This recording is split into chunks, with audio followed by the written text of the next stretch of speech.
हरे कृष्ण कृष्ण कृष्ण हरे हरे, हरे राम राम राम हरे हरे। श्री बृहद भागवतामृतम द्वितीय खंड पंचम अध्याय। हम लोग सुन रहे थे श्री नारद जी ब्रज में कृष्ण की अद्भुत माधुरी का वर्णन कर रहे थे। ब्रज में किस प्रकार की लीलाएं उन्होंने की हैं जो अन्य किसी भी अवतार में किसी भी स्थान पर नहीं की। उसी में आगे बताया, तत्तद विनोदामृत सागरांतरम विवेत्यलम में रसनावगाहे तुम सदैव तत्त मधुर प्रियापि यत् कर्मणि अशक्येन जनः प्रवर्तते। तत्त विनोद अमृत सागरांतरम, वो जो विनोद मतलब कृष्ण लीला का जो आनंद है, आनंद रूपी सागर में निमग्न होने से मेरी जीवा भयभीत हो रही है। यद्यपि मेरी रसना निरंतर कृष्ण लीला रूप मधुर रस का पान करना चाहती है, किंतु भयभीत हो रही है। ये कौन सी बात हुई?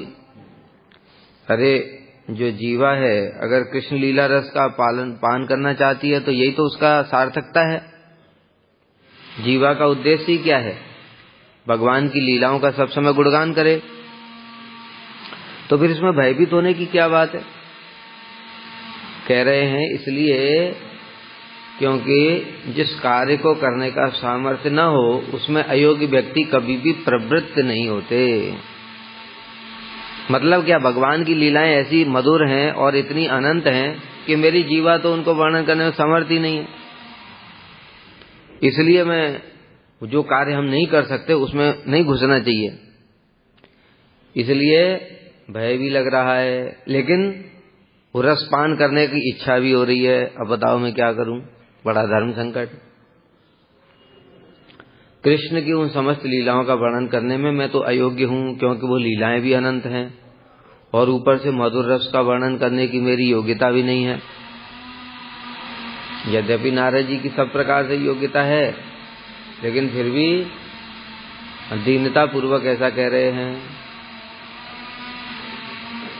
यद्यपि मेरी रचना के लिए मधुर रस प्रिय है, तथापि अपनी ये योग्यता बस, मतलब मेरी योग्यता नहीं है। वास्तव में उनकी तो योग्यता है, लेकिन लोक लज्जा के कारण कि लोग उसको समझ भी नहीं पाएंगे। वह उस लीलानंद रूप अमृत के सागर में निमग्न होने से भयभीत हो रही है, क्योंकि मेरी ऐसी योग्यता नहीं है। तो जहां योग्यता न हो वहां पर वो काम नहीं करना चाहिए। यही यथाश्रुत है। किंतु वास्तविक अर्थ क्या है? श्री सनातन गोस्वामी कह रहे हैं वास्तविक इसका तात्पर्य क्या है जो नारद जी कह रहे हैं? जिसको परम मधुर रस प्रिय है उस रसना का अमृत के सागर में प्रवेश करना ही युक्ति युक्त है। अर्थात सब समय उसको उसी में ही कीर्तन करना चाहिए। तथापि भयभीत होना इत्यादि रूपकों के द्वारा लज्जा मतलब मैं दीनहीन हूं, मेरी कहाँ सामर्थ्य है, भगवान की लीलाएं अनंत हैं और मेरी योग्यता नहीं है, इसलिए लज्जा है। पीतम सकृत कर्णपुटेन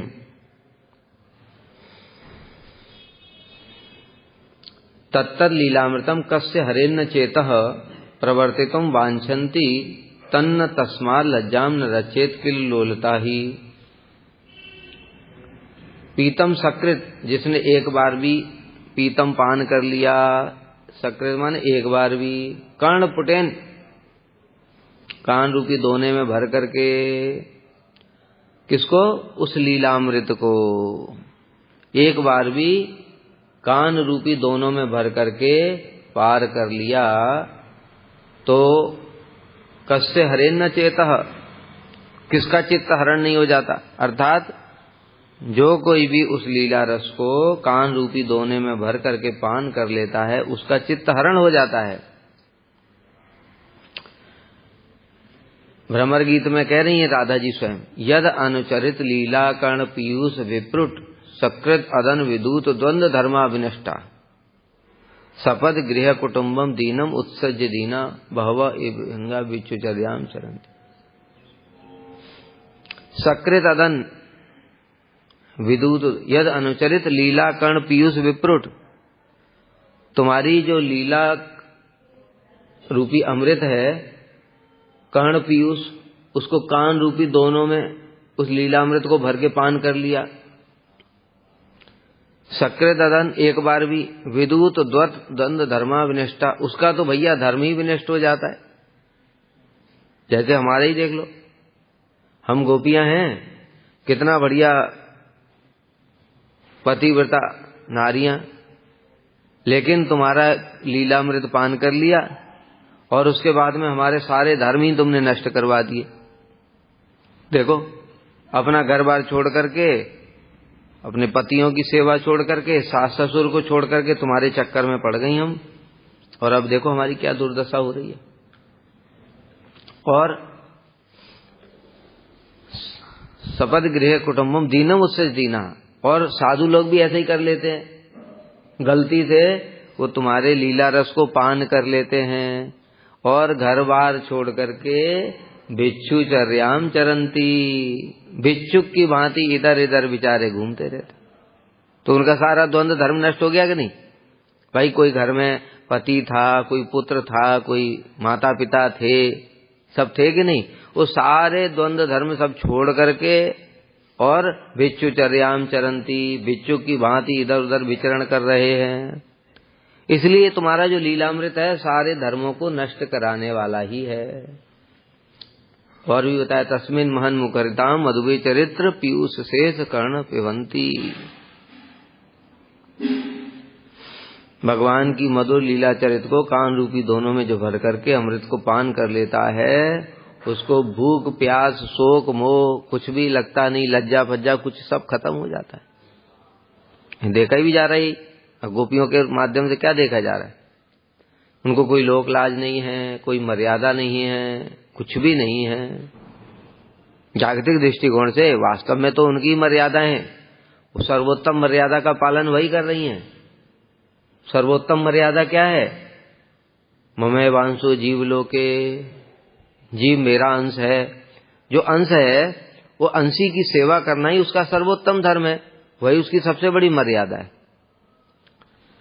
तो जीव की सबसे श्रेष्ठ कर्तव्य है भगवान की सेवा करना। लेकिन जागतिक दृष्टिकोण से लोग माता पिता भाई बहन पुत्र परिवार इनकी सेवा में लगे हुए हैं, तो ये मर्यादाएं नहीं है। वास्तव में वो ऐसा सोच रहे हैं, ये मर्यादाओं का पालन कर रहे हैं, लेकिन वो शरीर की मर्यादा है, तो अनित्य है।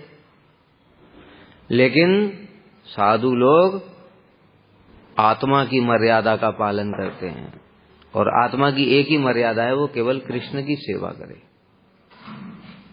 इसलिए वास्तव में तो वही मर्यादा का सर्वोत्तम पालन है, लेकिन जगत की दृष्टिकोण से वो मर्यादाओं का उल्लंघन है। इसलिए कटाक्ष कर रही हैं राधा जी।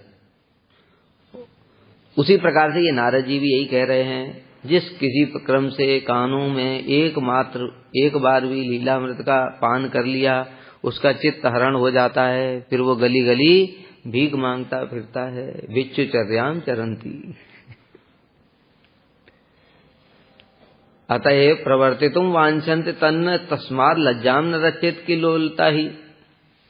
अतः मेरी रचना में लीलामृत का पान करने की वासना से उदित चंचलता ही मुझे उस लज्जा का परित्याग कराकर, क्या बता रहे हैं कि ये तो हमको सब पता है कि भैया जो आपकी कथाएं सुनेगा उसका चित्त हरण हो जाएगा, इसलिए वो जो लीलामृत है उसका पान करने की जो तीव्र वासना है, वो वासना से उदित चंचलता ही मुझे वो लज्जा का परित्याग करवा करके कथा बोलने के लिए प्रवृत्त कर रही है। मान लो फिर गोप कुमार जी पूछ लें कि अच्छा आपको अगर इसमें भय हो रहा है भगवान की लीलाओं का वर्णन करने में, फिर आप कर क्यों रहे?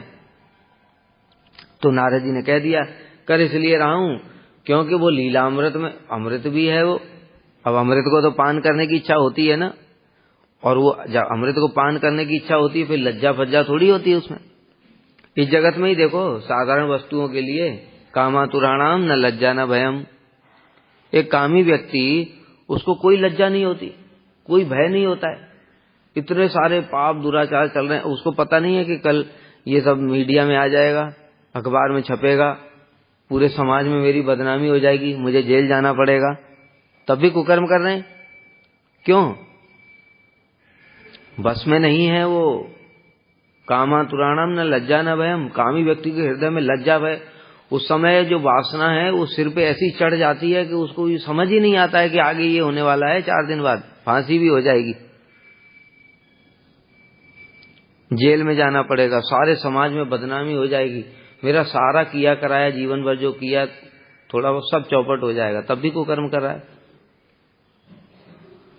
तो ये इस जगत के जो जड़ रस है, जिसमें कोई रस ही नहीं है, क्षणिक रस जिसको इंद्रिय तृप्ति बोलते हैं, उसके लिए व्यक्ति इतना लज्जा रहित हो जाता है कि कुछ भी कर देता है, फिर सारी जिंदगी भोगता है उसका दंड। तो फिर जो चिन्मय रस है भगवान का, उसके अमृत, उसके पान करने के लिए व्यक्ति को फिर कैसे लज्जा हो सकती है? इसलिए तो भगवान के भक्त होते हैं, जहां मर्जी आए कहीं भी कीर्तन करने लगे, नाचने लगे। एवं व्रता स्वप्रिय नाम कीर्त्यो हंसती रोदती गायती उन्माद व नृत्यति लोग वाय। कभी गाने लगते, कभी नाचने लगते हैं। उनको भी जैसे बताया, संसारिक व्यक्ति को उसकी वासनाएं जबरदस्ती खींच करके भोग में लगाती हैं, उसी प्रकार से जो भक्त होता है उसके अंदर की भक्ति भी उसको इन सब कामों में लगाती है, उसका बस नहीं चलता है। जब वो हरि नाम करता है इतना आनंद होता है, आनंद से अपने आप वो नाचने लगता है, उसको संसार दिखाई नहीं देता है। इसलिए कह रहे हैं। तो यहां पर ये बात हो गई कि जो भगवान की लीलामृत है उसका पान करने की वासना के कारण मेरी जीवा में चंचलता हो रही है, और उसके कारण ही मैं लज्जा का परित्याग करके उन लीलाओं का वर्णन करने में प्रवृत्त हो रहा हूं। अब सुनो फिर कौन कौन सी लीलाएं वर्णन कर रहे हैं। त्रैमासिको या शकटम भवंज स्थूलम शयानो मृदुना पदेन स्तन्याय रोदित्युत यह प्रसूम द्विवारो मुखे दर्शयति स्म विश्वम। त्रैमासिको 3 मास के जब कृष्ण थे, उसी समय उन्होंने शकटम भवंज, शकट को भंजन किया था। किस प्रकार से? भागवत में वर्णन आता है ये लीला का। जब कृष्ण 3 महीने के हो गए तो उनका उत्थान पर्व होता है। उत्थान पर्व का मतलब क्या होता है कि शिशु जो करवट बदलते हैं उसको उत्थान कहते हैं। उससे पहले तो बच्चा करवट बदलने की भी शक्ति नहीं होती उसके अंदर, जैसा है वैसे ही पड़ा रहता है। थोड़ा सा बल आया, 3 महीने के हो गए तो करवट बदला, मैया ने देखा रे आज करवट बदला है इसने, इसलिए उत्सव मनाया जाएगा। और विशेष बात क्या, उस दिन जन्म नक्षत्र योग भी था कृष्ण का, तो 2 चीजें एक साथ हो गई। इसलिए ब्राह्मणों को बुलाया, सारे ब्रजवासी आए, कृष्ण को आशीर्वाद प्रदान करेंगे। देखो यही लौकिक सदुबंधुवत भाव, कृष्ण को आशीर्वाद देने के लिए आते हैं वहां। दुनिया में बाकी अनंत ब्रह्मांडों में सब के सब, द्वारका तक भी कृष्ण से आशीर्वाद लेते हैं, लेकिन वहां पर ब्रज में कृष्ण को आशीर्वाद देने के लिए आते हैं सब, छोड़ छाड़ करके अपने काम कि हम आशीर्वाद देंगे, हमारे आशीर्वाद से बच रहा है ये। उसकी रक्षा बार बार कैसे हो जाती है? क्योंकि ब्राह्मणों का आशीर्वाद कभी खराब नहीं जाता है। और ब्राह्मण कौन है? सब नंद बाबा के सब हैं, सब गोप भी हैं, बड़े बड़े चाचा ताऊ सब हैं, तो वो सब भी आशीर्वाद देते हैं। तो उनको भी ऐसा रहता है, हमारे आशीर्वाद से कृष्ण की रक्षा हो रही है। यह है लौकिक सदुबंधुवत भाव। चारों ओर सजावट हो रही थी कृष्ण को आशीर्वाद देने के लिए नंद भवन में। सारे ब्रजवासी इकट्ठे हो गए, उत्सव चल रहा था। उसी समय सकटासुर आ गया। सकटासुर आ गया गोकुल में और उसने देखा, ऊपर से देख रहा था, कृष्ण मैया की गोदी में थे, ब्राह्मण लोग मंत्र पाठ कर रहे थे, कृष्ण के अंगों पर कुश के द्वारा ऐसे ऐसे जल छिड़क रहे थे, कृष्ण का ही नाम ले लेकर के। और किसका नाम लेंगे? ब्राह्मण, गोविंद, माधव, मधुसूदन, नारायण, नरसिंह, उनका ही नाम है, उनकी रक्षा के लिए उनके ऊपर ही छिड़क रहे थे। शंख मृदंग इत्यादि की ध्वनि हो रही थी। कृष्ण मैया की गोदी में लेटे हुए थे और लेटे लेटे उनको नींद आने लगी।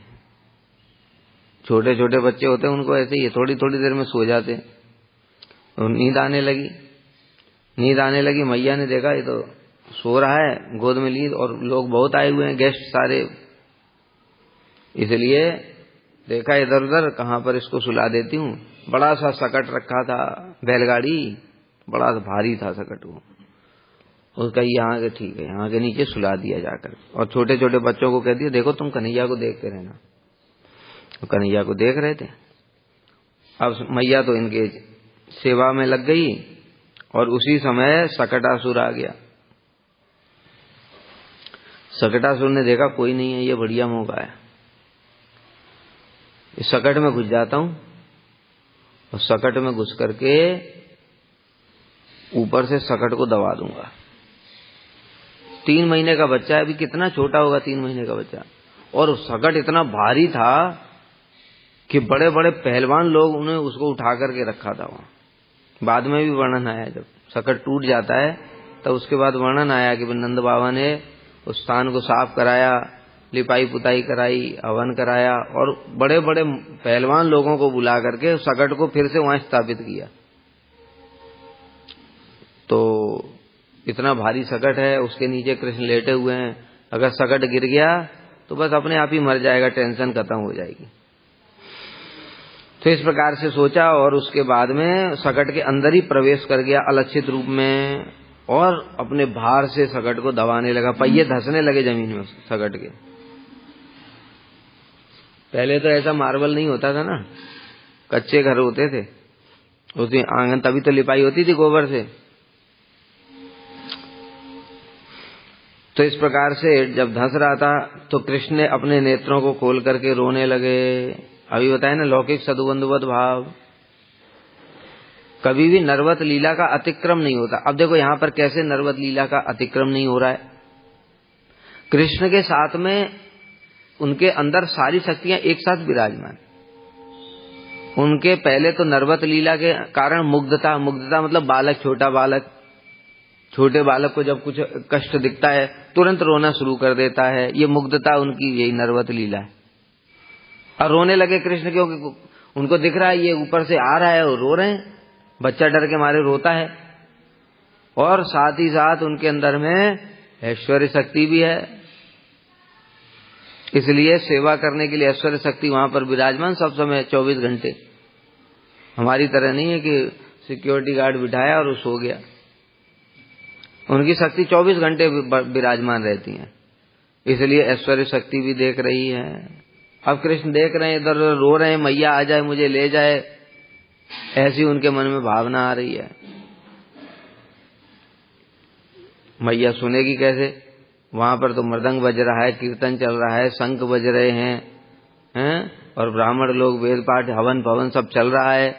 इतने शोर में कहां से बच्चे की आवाज सुनाई देगी? तो सुनाई नहीं दी, कोई आया ही नहीं। बच्चे लोग देख रहे हैं, और बच्चों ने भी जाकर के बताया नहीं कि कन्हैया रो रहा है। वो ऐसे छोटा बच्चा रोता है, क्या पालना हिला देते थोड़ा सा, हाँ चुप हो जा बेटा, ऐसे करके कुछ कोशिश कर रहे बच्चे छोटे छोटे, वो अपनी तरफ से कोशिश कर रहे थे। तो ऐसे पालना हिलाने लगे। मैया कृष्ण के रोने की ध्वनि सुन करके आई नहीं, क्योंकि सुनाई नहीं थी ध्वनि। तो अब कृष्ण छोटे बच्चे की तरह फिर ऊपर लात मारने लगे। बच्चा रोता है, फिर क्या करता है, लात मारता है इधर उधर, और लात मार रहे तो वो ऊपर से दबा रहा था, और इधर से कृष्ण का चरण ऊपर जैसे ही स्पर्श ही हुआ, ऐश्वर्य शक्ति ने उस सकट को इतना ऊपर तक ले गई और घुमा घुमा करके जो जमीन पे पटका, तो असुर उसी के अंदर ही मर गया। उसमें पता ही नहीं चला किसी को, किसी ने देखा भी नहीं इसको तो मरते हुए। अलक्षित रूप में था ना, वो अलक्षित रूप में ही मर गया, किसी को पता ही नहीं चला, क्यों शरीर ही नहीं था, सकट के अंदर ही घुसा हुआ था, वो मर गया। और जो घड़े रखे थे सकट के ऊपर में दूध दही के और सब चीजों के, वो सब टूट फूट करके इधर उधर, बर्तन फूट फाट करके इधर उधर हो गए, छिन्न भिन्न। और महाभीषण आवाज हुई, इतना भारी सकट जब गिरेगा कैसी आवाज होगी, इतनी भीषण आवाज हुई। उसको देख करके नंद बाबा दौड़े आए, यशोदा मैया दौड़ी आई, सब इतने आ गए। उन्होंने देखा कि वो तो सकट इतना टूटा फूटा पड़ा है और कन्हैया उछाल उछाल करके चरणों को, छोटे बच्चे होते हैं देखा है ऊपर लात मारते कैसे, ऐसे रो रहा है। सोचने लगे क्या पूतना के समान कोई और असुर आया। बालकों से पूछा, बच्चों क्या हुआ, कोई असुर आया क्या? कहते नहीं, कोई असुर नहीं आया, ये कन्हैया ने ऐसे ऊपर लात मार रहा था और लात मारते मारते इसने लात मार दी सकट में, इसकी लात सकट में लग गई, वो उछल करके गिर पड़ा। अभी नंद बाबा यशोदा मैया बच्चों की बातें सुन के हंस रहे हैं। बच्चे भी ऐसी ऐसी बातें करते हैं। बताओ, अरे कन्हैया 3 महीने का है, उसके लात से सकट उछल जाएगा हवा में। नंद बाबा ने उसको कितने सारे लोगों को बुला करके, फिर पहलवानों को, और उसको सकट को उठवा रहे हैं, और 3 महीने का बच्चे की लाश से वो सकट उछल जाएगा हवा में। बात पर विश्वास ही नहीं हुआ, बच्चे बोलते ही रह गए। तो इस प्रकार से फिर उनके ब्राह्मणों को बुलाया, शांति पाठ, ओम शांति, अंतरिक्ष शांति, ब्रह्म शांति, सब पूरी शांति शांति पाठ करवाया। और उसके बाद में फिर उनको गोद में लेकर के खिलाने लगी माता। बताओ, ये लीला हुई। अब ये कितनी मधुर लीला देखो, भगवान ने खेल ही खेल में चरण ऊपर उछालते उछालते ही सकटासुर को मार दिया, पता भी नहीं चला किसी को। ये नरवत लीला का व्यतिक्रम नहीं हुआ, क्योंकि कृष्ण का वही बाल्य भाव है, बाल्य भाव ही है उनके अंदर, लेकिन सर्वज्ञ भी है। वो बाल्य भाव होने से सर्वज्ञ भी हैं। सर्वज्ञ मतलब वो ये भी जानते हैं इसके अंदर सकटासुर है, लेकिन बाल्य भाव का व्यतिक्रम नहीं हुआ, इसलिए रोने लगे, पैर उछालने लगे। ये सब होते होते ही वो मर गया, क्योंकि बाकी काम ऐश्वर्य शक्ति प्रकाशित हो जाएगी, वो करती शक्तियां। जैसे बताया ना दाम बंधन लीला के समय उनकी नरवत लीला का व्यतिक्रम नहीं हुआ, क्योंकि कृष्ण का बाल्य भाव ही है। उनका भावना यही है, मैं तो छोटा बच्चा हूं और मेरे सखा लोग यहाँ बाहर खड़े हुए हैं और मुझे बुला भी रहे हैं, मैं कैसे खेलूंगा, सखाओं के साथ कैसे खेलूंगा। ये है नरवत लीला। और ये जो इच्छा करी नरवत लीला की अनुसार, जो इच्छा करी कि मैं खेलूंगा, बंधना नहीं है मुझे, अगर मैया ने बांध दिया तो मैं कैसे खेलूंगा, ये ऐश्वर्य शक्ति जानती है। समझ गए? ऐश्वर्य शक्ति जानती, उसके अनुसार ऐश्वर्य शक्ति सेवा करेगी अब। ठीक है? और ऐश्वर्य शक्ति ने सेवा किया कि मैया ने रस्सी से बांधना शुरू किया, बधे नहीं, 2 अंगुल छोटी पड़ रही। कृष्ण नहीं सोच रहे हैं ऐसा कि ये रस्सी छोटी पड़ जाए, 2 अंगुली छोटी पड़े, ऐसा वो नहीं सोच रहे हैं। वो ये सोच रहे हैं मैं बहुत सखाओं के साथ खेलना है, मैं बंधना नहीं है, बाकी काम ऐश्वर्य शक्ति करेगी। इसलिए नरवत भाव का व्यतिक्रम नहीं हो रहा है। इसी प्रकार से यहां भी है। अब जब कृष्ण देख रहे हैं ये सकट ऊपर से नीचे आ रहा है, वो डर रहे हैं, डर करके रो रहे हैं, मैया मैया चिल्ला रहे हैं। मैया अब बोल तो सकते ही नहीं, चिल्ला रहे हैं मतलब मन से माँ को स्मरण कर रहे हैं। अब बाकी काम ऐश्वर्य शक्ति करेगी, माँ को कैसे लेकर के आना है, बाकी क्या क्या चीजें करनी है, वो सब काम ऐश्वर्य शक्ति करेगी। उनका काम है रोने का, उछालने का, चरण बस उछाल रहे हैं।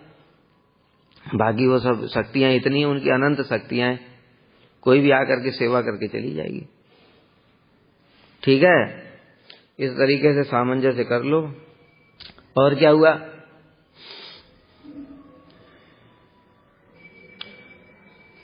स्तनपान के लिए बार बार रोदन किया था। मैया के स्तनपान करने के समय अपने मुख में ही माता को 2 बार समस्त विश्व के दर्शन कराए थे।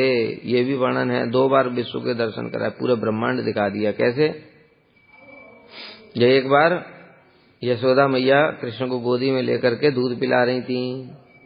उसी समय कृष्ण आलस्य के कारण, जैसे छोटे बच्चे होते जमाई लेते हैं, ऐसे हाथ बांध करके ऐसे मुंह खोलते हैं, ऐसे करके मुंह खोला। जैसे मुंह खोला तो यशोदा मैया ने देखा आकाश, स्वर्ग, पृथ्वी, ज्योतिर्मंडल, सभी दिशाएं, सूर्य, अग्नि, वायु, चंद्र, द्वीप, पर्वत, नदी, वन, स्थावर जंगम, ब्रह्मांड, सब कुछ दिखाई देने लगा मुख के अंदर ही। और ये देख करके भय से उनका शरीर कांपने लगा। लगता है फिर कोई असुर आ गया क्या, ये कैसी माया है, उनको समझ ही नहीं आ रहा है। तो फिर माया खत्म। इस प्रकार से एक बार ये हुआ, और दूसरी बार हुआ जब माटी भक्षण लीला हुई। कृष्ण माटी खाई। माटी भी कैसे खाई बताए ना, सब समय नर्वस भाव में डूबे रहते हैं। छोटे छोटे बच्चों को देखो तो, कृष्ण और बाकी सब सखा लोग छोटे छोटे थे, घर बना रहे थे अपना। बालू में देखा घर बनाते, हम भी बनाते थे। बालू का कोई ढेर ले आता था घर बनाने के लिए, तो हम लोग बच्चे छोटे छोटे सब उसमें अपना अपना इधर छेद बना रहे हैं, उधर छेद बना, दोनों छेद से हाथ में मिला रहे हैं। ऐसे कोई घर बना रहा है, कोई कुछ कर रहा है, ऐसे घर बनाते थे। तो घर बना रहे थे, अब सबके घर बन गए, इनका बनता ही नहीं है। जब इनका बन नहीं रहा है तो फिर छोटे बच्चों का गुस्सा आ जाता है कि मेरा क्यों नहीं बन रहा है, सबका बन रहा है। इसलिए घर पर सबके ही घर तोड़ दिए। सबके घर तोड़ के फिर मिट्टी पड़ी, मिट्टी खाने लगे गुस्से में आकर, मिट्टी खाने लगे। अभी बच्चे कह अरे कन्हैया मिट्टी क्यों खा रहा है, दाऊ भी रोक रहे हैं, मानते नहीं किसी की, मिट्टी खा ली। अब सबने जाके शिकायत कर दी, मैया मैया कन्हैया मिट्टी खा रहा है। दाऊ भी पहुंच गए इस बार। अब तक दाऊ ने शिकायत नहीं करी थी। अब कन्हैया जब भी मिट्टी खाते थे पहले, तो बच्चे शिकायत करते थे, मैया मानती नहीं थी और ये भी कुछ बहाना बना देते थे। लेकिन आज पकड़ लिया मैया ने, क्यों रे मिट्टी खाई? कि नहीं खाई। कि झूठ बोलता है, ये सब बच्चे कह रहे हैं। कहते ये तो मुझे पिटवाना चाहते हैं, पिटवाना चाहते हैं। अच्छा चलो ठीक है मान। दाऊ क्यों बोल रहा है फिर? ये दाऊ भी इनसे मिल गया है। बताया ना, ये नर्वत भाव है। कल बताया था क्या, चोर अगर चोर कर लिया तो मन में चोर तो चोर ही रहेगा, वो मानेगा ही नहीं चाहे कुछ भी कर लो। दाऊ भी इनसे मिल गया है। अच्छा सब झूठ बोलते हैं, तू ही एक सच्चा बाकी है। ठीक है मुंह खोल के दिखा। अब ये जब जैसे ही बोला तो कृष्ण की क्या अंदर भावना है, ये भावना नहीं मैं ऐसे ब्रह्मांड दिखा दूंगा। अब पिटाई होगी बेटा, क्योंकि मुंह खोलूंगा तो मिट्टी तो है ही है उसमें, और मिट्टी है तो फिर पिटाई होनी है। इसलिए पिटना नहीं चाहते, भयभीत हो गए। और ऐश्वर्य शक्ति अंदर ही है, वो प्रकट हो गई। बस प्रभु आप मुंह खोलो, चिंता क्यों कर रहे हो, हम किस लिए हैं, आपकी दास दासी हैं सब। इसलिए प्रभु ने मिट्टी खोली, डरते डरते मुंह खोला, क्योंकि अब तो खोलना ही पड़ेगा ना, मैया कह रही है तो खोलना ही पड़ेगा।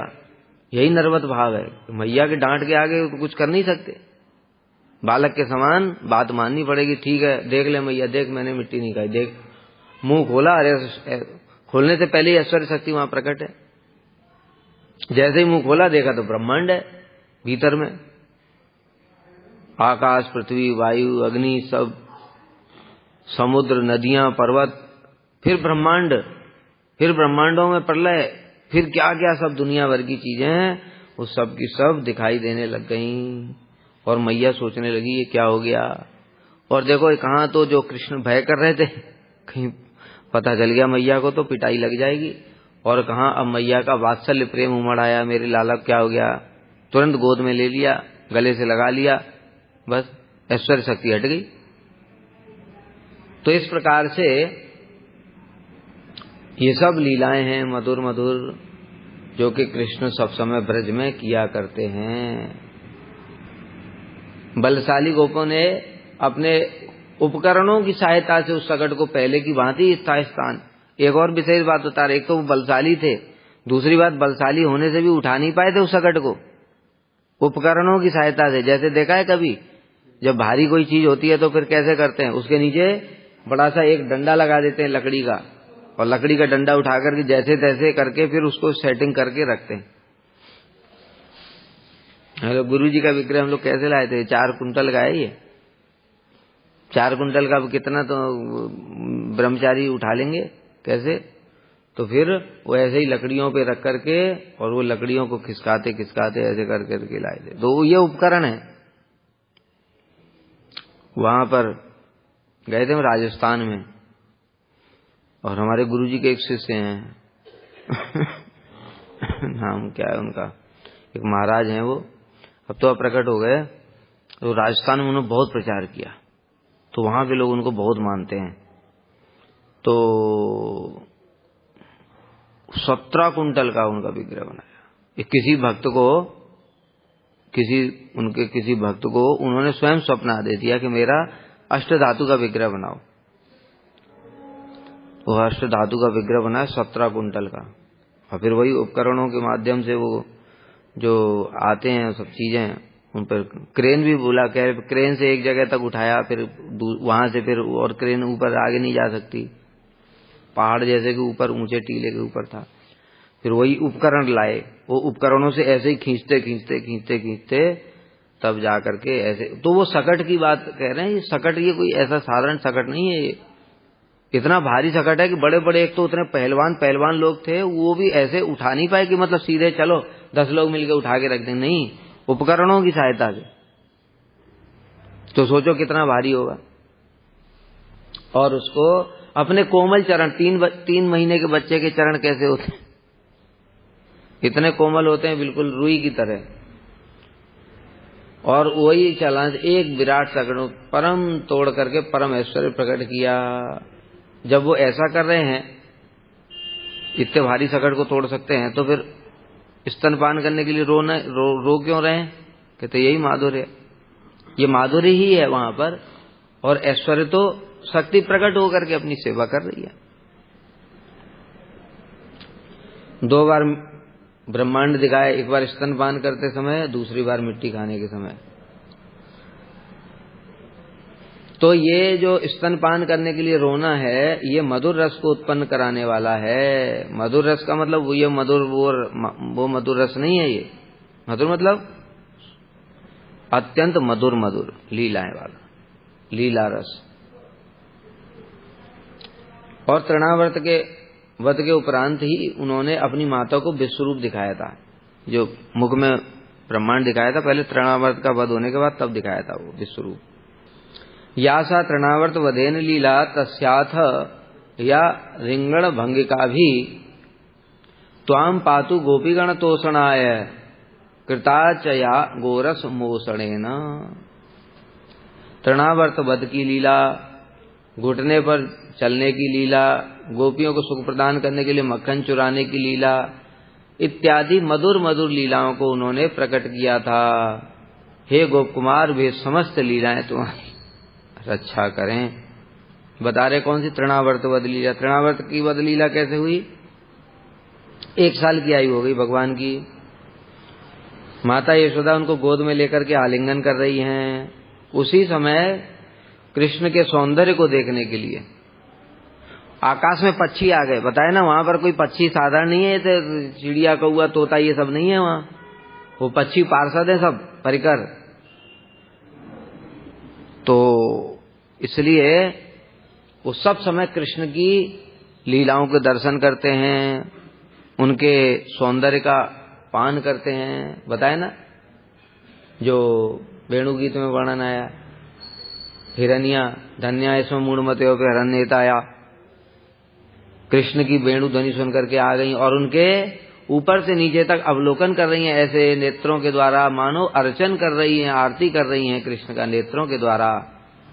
उसी प्रकार से जो पक्षी बैठे हुए डाल पर, जैसे ही कृष्ण ने वेणु ध्वनि करी, साधारण पक्षी तो है नहीं, और उनके हृदय में आनंद उत्पन्न हो गया।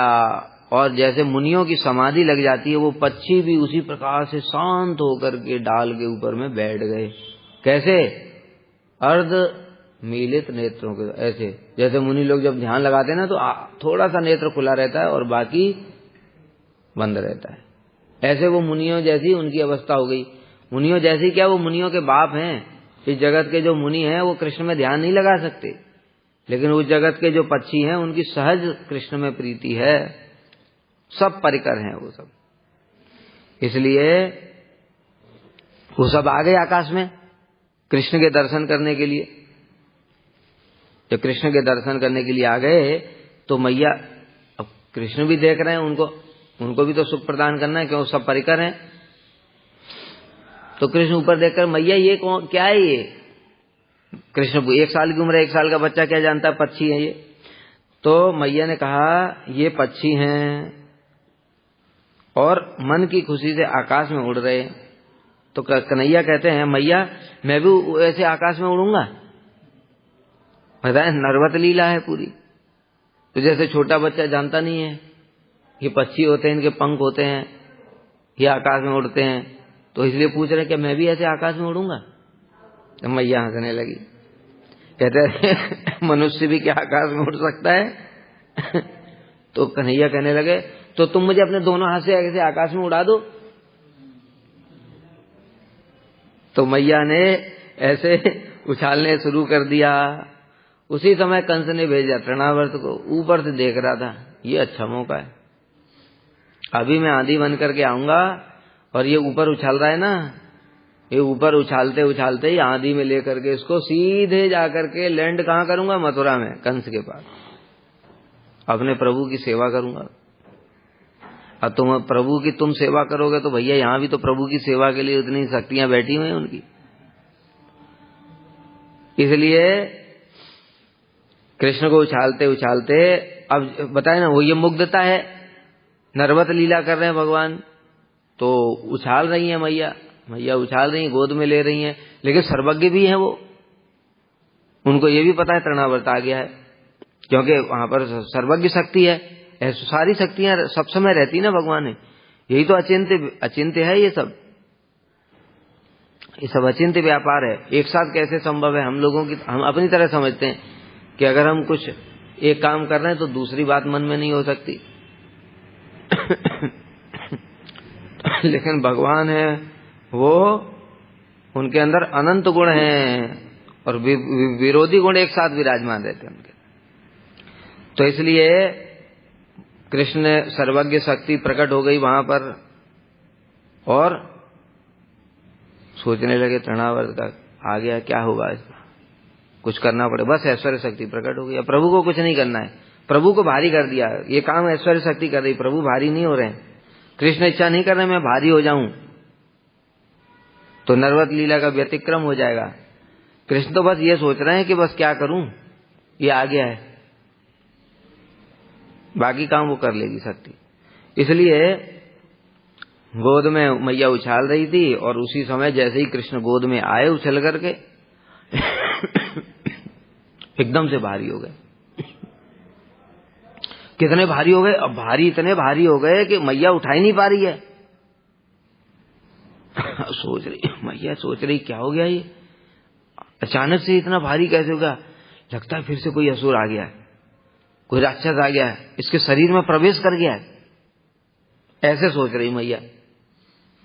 और इसलिए कुछ भी हो तो चिंता तो हो गई मैया को, लेकिन करेगी क्या भाई? तुम्हारे हाथ में धीरे धीरे वजन बढ़ता चला जाए 50-100 किलो, अब कैसे फिर और बढ़ जाए तो फिर क्या करोगे? रखोगे ही ना, फिर आखिर में क्या करोगे? रख दिया, जमीन पर रख दिया। तृणावर्त उसी समय आ गया और इधर मैया नारायण रक्षा करो, नारायण रक्षा करो, इस भाव से मैया नारायण को ही पुकार रही हैं, नारायण के शरणागत हुई। और तृणावर्त इधर आंधी तूफान का रूप लेकर के आ गया और कृष्ण को उठा करके ऊपर आकाश में ले गया। कृष्ण की ऊपर उड़ने की इच्छा थी, तो मान लो ऐश्वर्य शक्ति ने ही उसके हृदय में प्रेरणा दी। ऐश्वर्य शक्ति उसको खींच, चल तू मेरे प्रभु की सेवा कर ले थोड़ी सी, मरना तो तुझे है ही है। मेरे प्रभु आकाश में उड़ना चाहते हैं, तू उनको मारना चाहता है, ठीक है। उसके हृदय में प्रेरणा हुई, आंधी तूफान बन गया और वो बवंडर का रूप बना करके आया और प्रभु को ऊपर उड़ा ले गया। प्रभु देखे बहुत ऊपर आ गया भाई।